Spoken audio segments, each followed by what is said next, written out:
Daniel now reveals the dream. Thou, O king, sawest, and behold a great image. This great image, whose brightness was excellent, stood before thee, and the form thereof was terrible. This image's head was of fine gold, his breast and his arms of silver, his belly and his thighs of brass, his legs of iron, his feet part of iron and part of clay.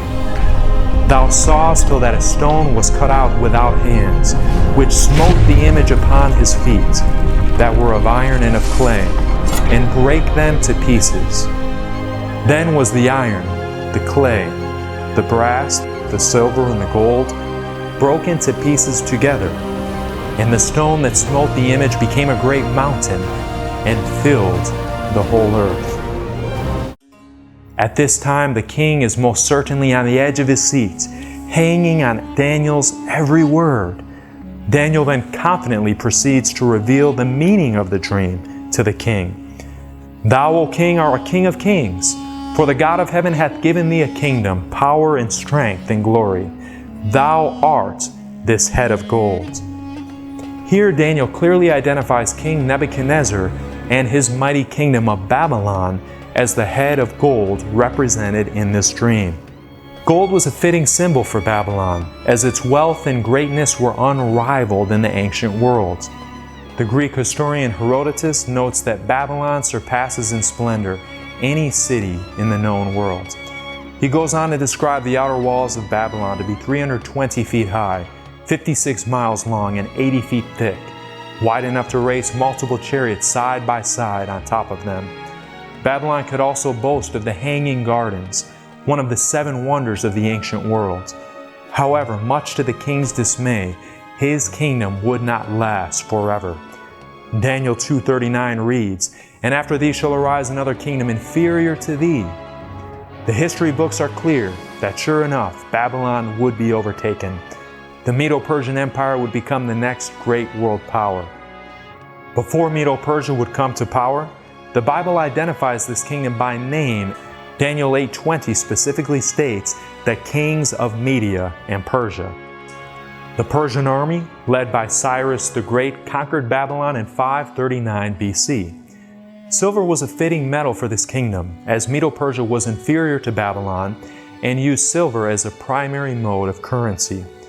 Daniel continues to boldly reveal the king's dream by describing the third metal, and another third kingdom of brass, which shall bear rule over all the earth. Historians agree that this next kingdom, led by Alexander the Great, is none other than the kingdom of Greece.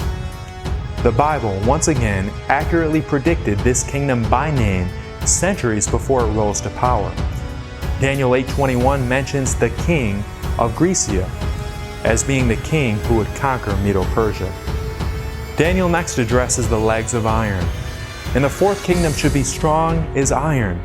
For as much as iron breaketh in pieces and subdueth all things, and as iron that breaketh all these shall it break in pieces and bruise.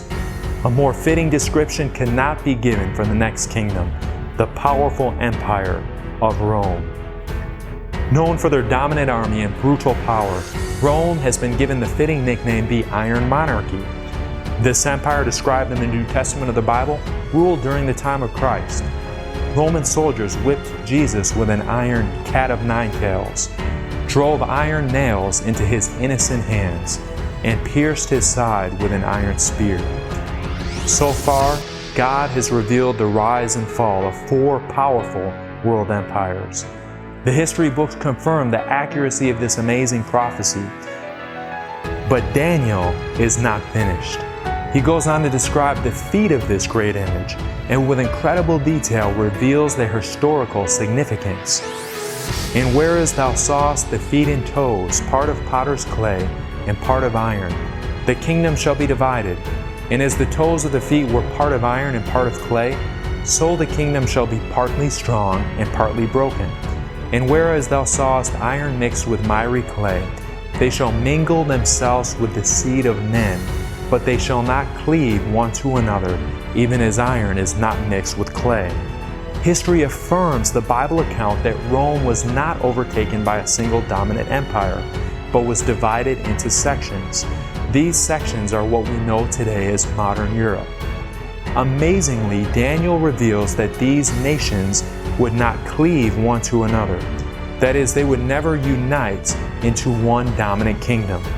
Incredibly, history reveals that even this very detailed part of the prophecy is accurate. The Bible mentioned that they would mingle themselves with the seed of men. This intermarriage of royalty was widespread. But, as the Bible predicted, these nations would not cleave. Charlemagne tried to unite Europe and failed. Napoleon tried to unite Europe and failed.